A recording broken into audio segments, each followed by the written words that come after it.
रबीउल अव्वल शरीफ को हुई और ये कयामत तक डेट बदली नहीं जाएगी इंशाअल्लाह।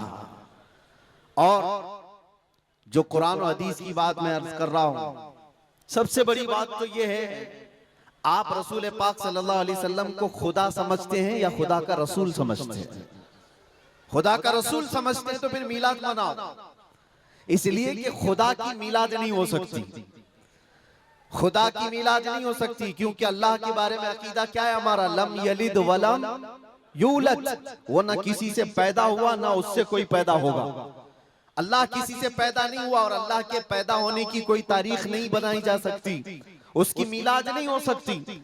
और रसूल पैदा हुए हैं 12 रबीउल अव्वल शरीफ को, आपकी माँ भी है और आपके बाप भी हैं और आपसे भी लोग, आपसे भी बच्चे पैदा हुए हुजूर पाक सल्लल्लाहु अलैहि वसल्लम से। तो हम पूरी दुनिया में हुजूर की मीलाद मना करके शिर्क को तोड़ने वाला अमल करते हैं, शिर्क को तोड़ने वाला अमल करते हैं। कोई हमारी तरफ जो शिर्क का फतवा देता है उसे कान खोलकर सुन लेना चाहिए। मीलाद मनाकर हम बताते हैं हम मोहम्मद अरबी सल्लल्लाहु अलैहि वसल्लम को खुदा नहीं समझते बल्कि खुदा का रसूल समझते हैं। अगर खुदा समझते या खुदा के बराबर समझते तो हुजूर की मीलाद कभी नहीं मनाते, क्योंकि अल्लाह की मीलाद नहीं मनाई जाती तो हम रसूल की भी मीलाद नहीं मनाते। दोनों को अगर बराबर समझते नहीं, हम सुन्नियों का अकीदा ये है, मैं मानता हूँ अक्ल वालो मेरा मोहम्मद खुदा नहीं है, मगर दिलों में ये नक्श कर लो कि वो खुदा से जुदा नहीं है।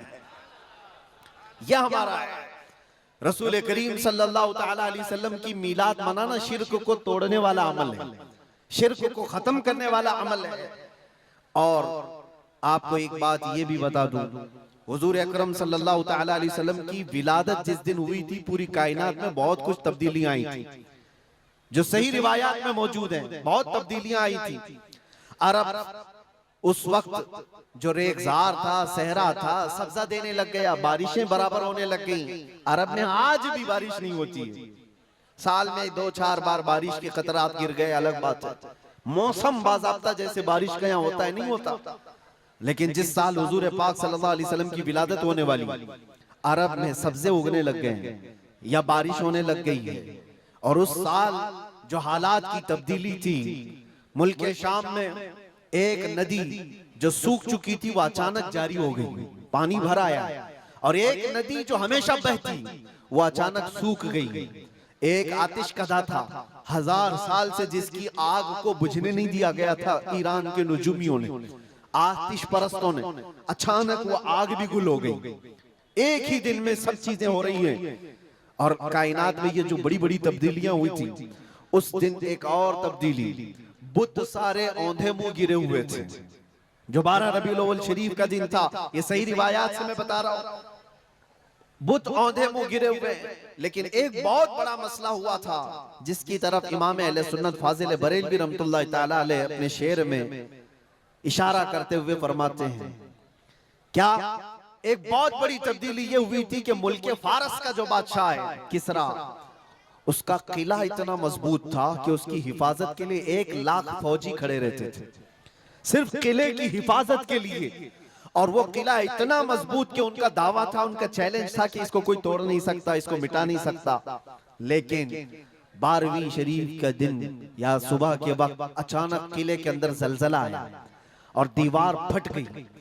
और ऐसी फटी कि उसमें से एक आदमी जा सकता है, आ सकता है। आज भी वो शकशुदा दीवार के साथ किला मौजूद है इराक में, जिसको किलातुल किसरा कहा जाता है आज भी। अब आप अंदाजा करें 2000 साल से वो किला आज तक मौजूद है, तो उस वक्त कितना मजबूत रहा होगा। उस वक्त किले के अंदर जलजला आया और तख्त उलट गया, दीवार में दरार पड़ गई। वो दरार आज भी मौजूद है। बादशाह हैरान और परेशान। दूसरे दिन सारे नजूमियों को बुलाया गया और पूछा गया कि ये क्या माजरा है कि इतना मजबूत किला कैसे ये टूट गया, या इसकी दीवार में शगाफ कैसे आ गई है। तो सारे नजूमियों ने अपने इल्म के मुताबिक जो नतीजा निकाला, बादशाह से कहा दर हकीकत ये जलजला आम जलजला नहीं है, ये तेरी दीवार का टूट जाना ये आम सी बात नहीं है। हमारा इल्म ये बता रहा है कि इस रूए जमीन जमीन पर अल्लाह का कोई नबी पैदा हुआ है जो तेरी सल्तनत को खत्म करने वाला है। एक बच्चा अरब में ऐसा आया है, आई नई हुकूमत, सिक्का नया चलेगा, आलम में रंग बदला, सुबह शबे विलादत। उस दिन जो हुआ था उसको इमाम अहले सुन्नत क्यों फरमाते हैं? वो एक दिन की बात है ना। हुजूर की विलादत हुई, फारस के किले में क्या हुआ? जलजला आया। हुजूर की विलादत इधर मक्का में हुई और मुल्क फारस में जलजला आया और किले के अंदर दरार आई। अब सुनो, आला हजरत कहते हैं हश्र तक डालेंगे हम पैदाइश मौला की धूम, यानी कयामत तक हम रसूलुल्लाह की मिलाद का जिक्र धूमधाम से मनाएंगे। इसका असर क्या होगा? फारस में तो देखा था, किले में जलजला आ गया था, हुजूर के पैदाइश के जिक्र से ही किला हिल गया था। अब हम जब जब जिक्र करेंगे मिसले फारस नजद के किले गिराते जाएंगे, मिसले फारस नजद के किले गिराते जाएंगे। आज जिन लोगों के किले गिरते हैं या हिलते हैं वो जिक्र मुस्तफा से ही गिरते हैं, लेकिन उसका हमें कुछ असर नहीं होना चाहिए। खाक हो जाएं अदू जलकर मगर हम तो रजा, दम में जब तक दम है जिक्र उनका सुनाते जाएंगे। अजीजा ने गिरामे वक़ार, मैं बहुत छोटे से वक्त के लिए आपके पास आया हूं, लेकिन एक अजीम मैसेज देकर के कि मिलाद मुस्तफा सल्लल्लाहु अलैहि वसल्लम के मौके पर सारे सुन्नियों को यह चाहिए कि सिर्फ झंडे लगाने और कुमकुमे लगाने और बड़े बड़े नारे लगाने से ही ईद मिलादुन नबी का आप एहतमाम नहीं कर रहे हो, बल्कि हर सुन्नी आशिक रसूल को चाहिए कि वो इस मौसम में नहीं बल्कि पूरी जिंदगी उसकी है, लेकिन इस मौसम में खास तौर पर अपने नबी पाक सल्लल्लाहु अलैहि वसल्लम की सीरत तो पढ़ ले, मेरे आका सल्लल्लाहु अलैहि वसल्लम की बायोग्राफी मालूम हो जाए, हुजूर पाक की जिंदगी को समझ जाएगा। तो मेरे अजीजों, ये हवाओं के झोंकों से उसका कभी कुछ बाल बेका नहीं हो सकता। जो नबी पाक सल्लल्लाहु अलैहि वसल्लम को पढ़ा हुआ है वो तूफानों और आंधियों में अपना मजहब नहीं बदल सकता, वो लोगों की लालच पर अपना दीन का सौदा नहीं कर सकता। ये वही लोग हैं जो दीन के सौदा करते हैं जिन्होंने अपने नबी को नहीं पढ़ा। हुजूर पाक सल्लल्लाहु अलैहि वसल्लम को जिन आंखों ने एक बार देखा है वो सहाबा की जिंदगी तो देख लें, उनको खोलते हुए तेल में भी डाल दिया गया, मगर दामन मुस्तफा से हाथ हटाना तो दूर की बात है, जुबान पर लफ्ज लाना भी उन्होंने कभी गवारा नहीं किया।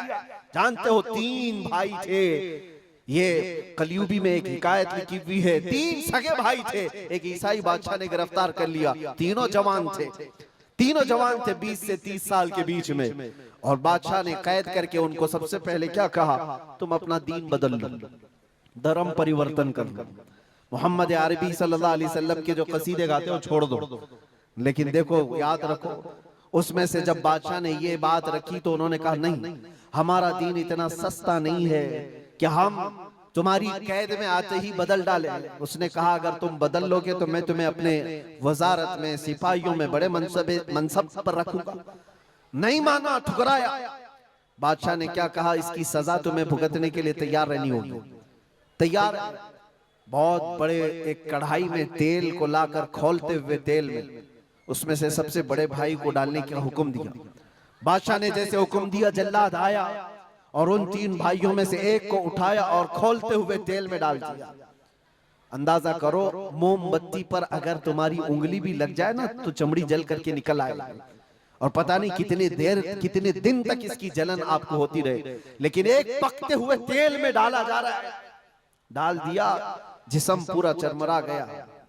थोड़ी देर गुजरी, 2 भाई और मौजूद, दूसरे को बुलाया गया, देखा तुम्हारे भाई का हश्र क्या हुआ है, तुम अगर बादशाह की पेशकश को कबूल कर लो तो शायद तुम्हारी जान बच सकती है। दूसरे ने मुस्कुराया और कहा वही शायद उनकी ही जुबान थी जो बरेली से यूं आती है, जिंदगी ये नहीं किसी की किसी के लिए, जिंदगी है नबी की नबी के लिए। मेरे बड़े भाई